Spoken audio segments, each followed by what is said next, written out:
Margaret River. Margaret River, another one of the spots that you've always wanted to go, yeah? Absolutely, yeah. Sunset over Margaret River. We'll show you a span later on. Yeah, go on. You were here last year and I was rather jealous. Yeah, I was here last year on my own because I wasn't sure about us.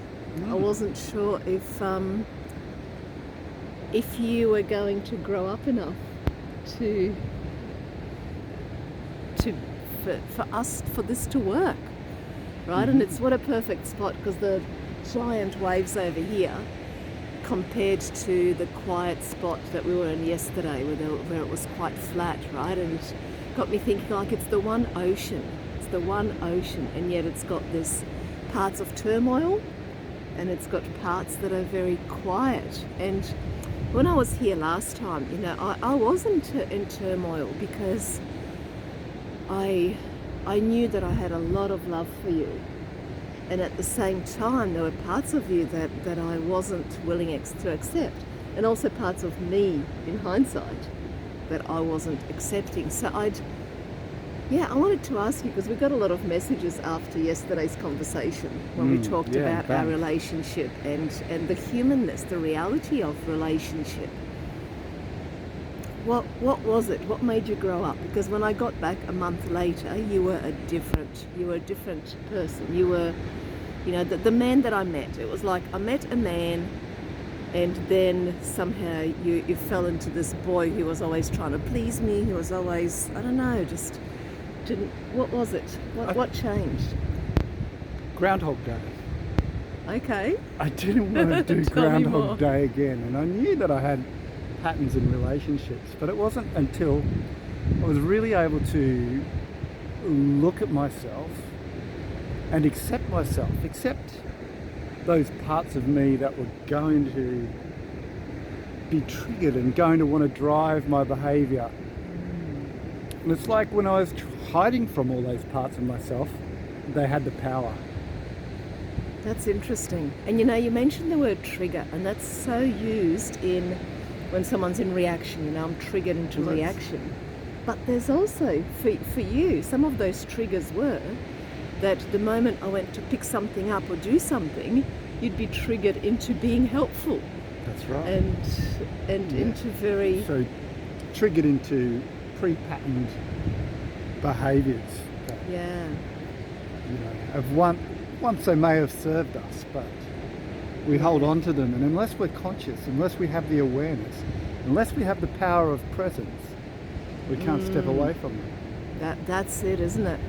And you'd been meditating since you were like 20, right? So a long-term meditator. So you'd think you'd have self-awareness, and yet why didn't it work until I said, you grow up or else?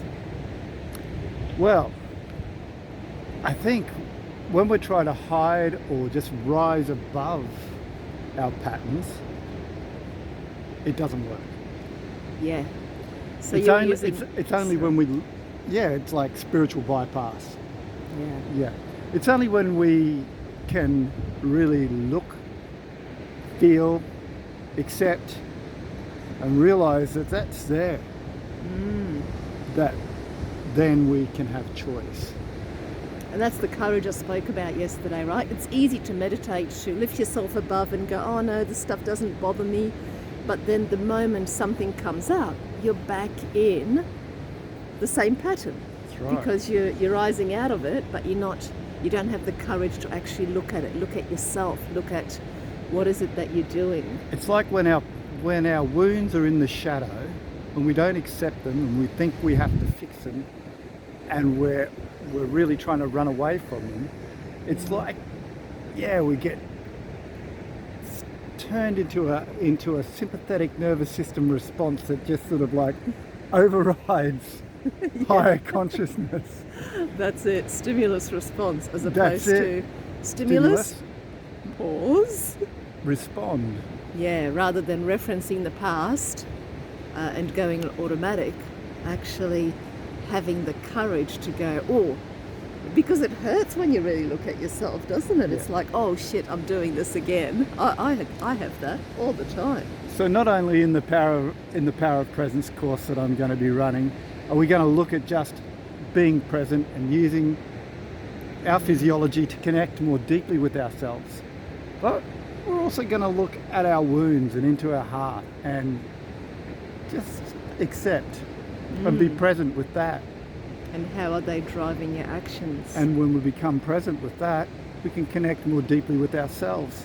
And then when we can connect more deeply with ourselves, we can connect more deeply with others, especially the people we care about. Yeah, and create the type of relationships with partners, kids, parents. Yep. Like this has helped me with every relationship. It just flows on, doesn't it? Yep. Yeah, it's beautiful. All right, hey, I know we're over our 5 minutes, but let's do a quick scan. Those who are interested can fast forward. How beautiful. Yeah. And I'm back. All right, take care. Thanks for all your messages. And love to have you journeying with you. And guys, if you... Yeah, give me a message. Make a comment below and I'll reach out.